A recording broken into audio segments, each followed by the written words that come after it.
more.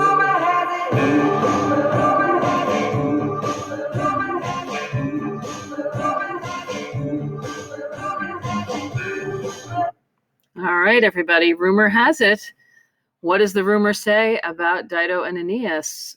Salvete omnes, and welcome to the Aeneid, Book 4, lines 193 to 218. When last we left Dido and Aeneas, the rumor was spreading about their relationship. And as we learn with many rumors, the rumors are often mixed with falsities and truths. So we have a great mix that's happening here. And we're going to pick up with rumor and what she says about Dido and Aeneas. So this one, let us begin. This one, hike, then tum, rejoicing. We're going to have rejoicing come later. Replebat multiplici populo sermone, filled the peoples with multiple talk, with varied talk. Rejoicing, that's the rejoicing we had there, a little present active participle.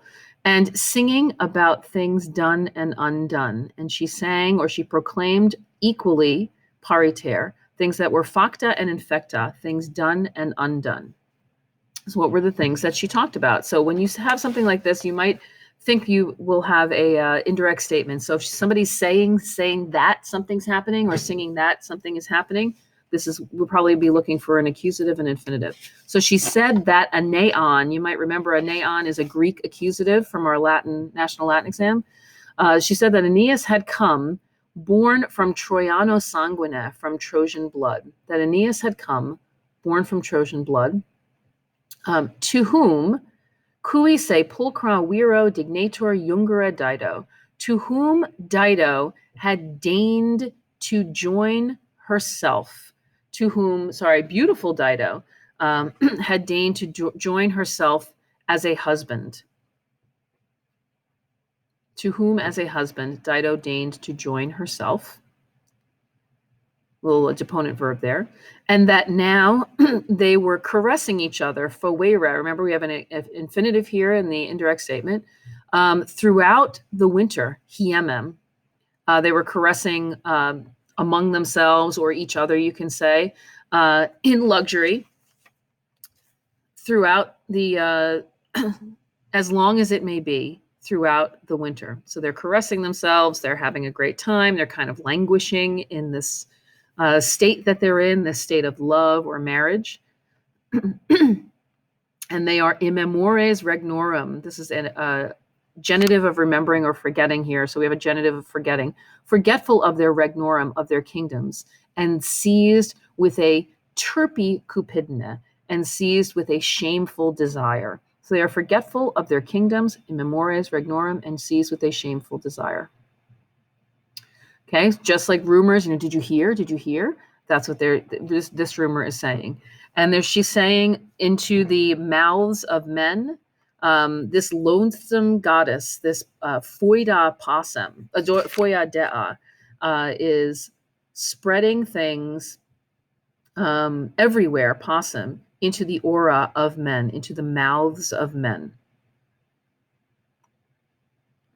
Immediately, protinus ad regem cursus detorquet Yarban. Immediately, she turns her course to King Iarbas.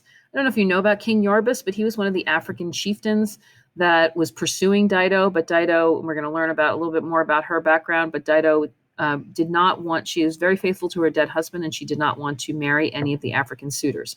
So you can see here, you have rumor, and she is whispering into King Iarbas's ear. So King Iarbas, she says, I'll never marry anybody. And then, of course, Aeneas comes, and she has an affair with him. And so King Iarbas is quite upset.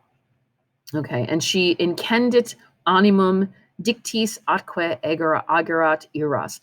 And she inflamed his mind with words, and she aggravates his angers, or increases his angers.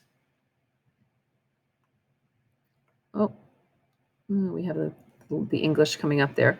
This one, Hamone Satis Rapta Garamantide Nympha. And they're going to give you a little background on Iarbas. So this one, who was Satis, who was born from Hamone, with the nymph Garamantide having been raped or seized.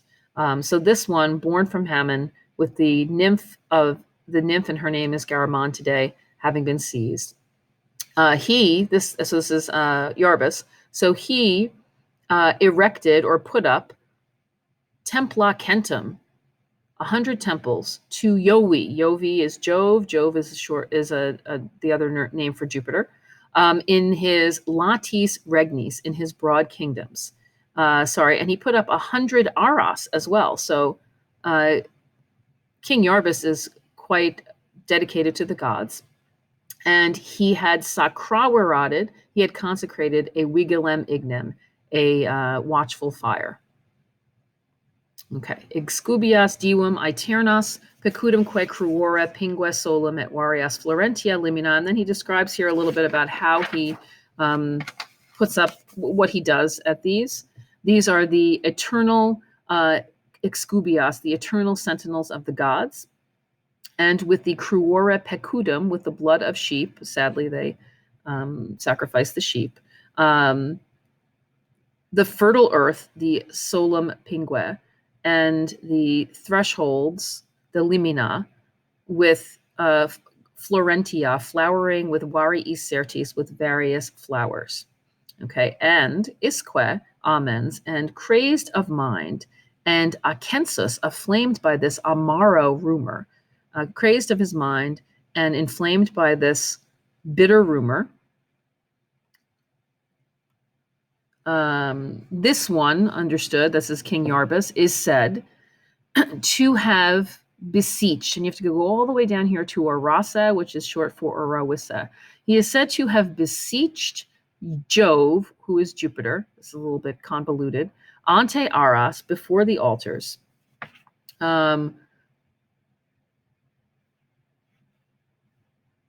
He is said to have beseeched Jupiter many things as a suppliant with his hands, manibus.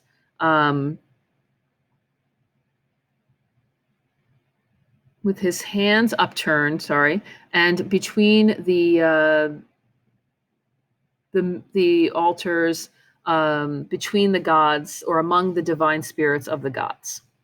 And this is what he says. He says, Jupiter omnipotens, omnipotent Jupiter, cui nunc Mauricia pictis gains epulata turis lineam libat honorem aspicis haec. To whom, nunc, now, the Marusia, the Moorish people, having dined epulata, so the Moorish gains, having dined on, Start your music. What's today? Let's see, I got a little Counting Crows and a little Blues Traveler, Billy Joel, and then Earth, Wind, and All right, sounds good. Got our little music happening today in the hallway. All right, so let me go back. So to whom now the Marusian people, or the Moorish people, having dined on Turis Pictis, on embroidered couches, poor libat honorem lineam, poor Linnaean honor. Do you see auspicious hike? Do you see these things? So he's saying to Jupiter, like, wait, we're really good people. We're giving you everything. Why won't you listen to me and let me have my wife? Or, genitor, father, when you turquoise, when you hurl the fulmina, your bolts, do we not shudder nequiquam in vain? And do caeci ignes, do blind fires in the nubibus, in the clouds, terrificant animos, terrify the minds, and miscent, and stir up inania murmura, inane rumblings? So he's kind of questioning, asking Jupiter these rhetorical questions about, like, aren't we supposed to shudder when we see you? Aren't we supposed to shudder when we hear the thunderbolts? But you're not doing anything for us. Okay, continuing on. So this woman, femina, who errans in finibus nostris, who is wandering in our territory, posuit, set up an exiguam urbem, a small city, at a price. And we'll talk about what the price was, and when some of you research a little bit about Dido. Cui litus arandum cuique loci leges dedimus, to whom we gave, dedimus, dodare dedidatis, a shore for plowing, and to whom we gave the laws of the place. And this woman has repulit, has rejected connubia nostra, has rejected my marriage, and has recapit and has received as her master Aeneas into her regna, into her kingdom.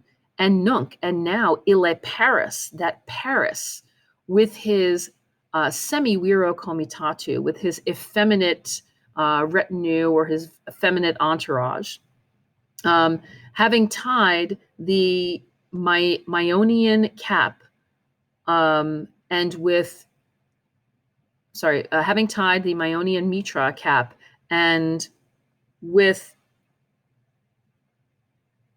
under his chin, mentum, I think is under his chin, and perfumed, and his hair perfumed, has taken possession, potitur, of the object. Nos munera templis quippe tuis ferimus famamque foemus inanem. We, to be sure, nos, we indeed, quippe, bring ferimus, munera, gifts, to templis tuis, to your temples, and we cherish foemus, a famam inanem, an empty rumor. And that is the end of Iarbas's speech. He is not too happy about the situation here with Aeneas and Dido, and he's going to cause them. I mean, there's going to be some problems that happen, not only with Iarbas, but also the fact that Aeneas then decides to leave in the next few lines. So we will pick up again when we see Aeneas finally making his decision and what happens with the relationship between Aeneas and Dido. Walete.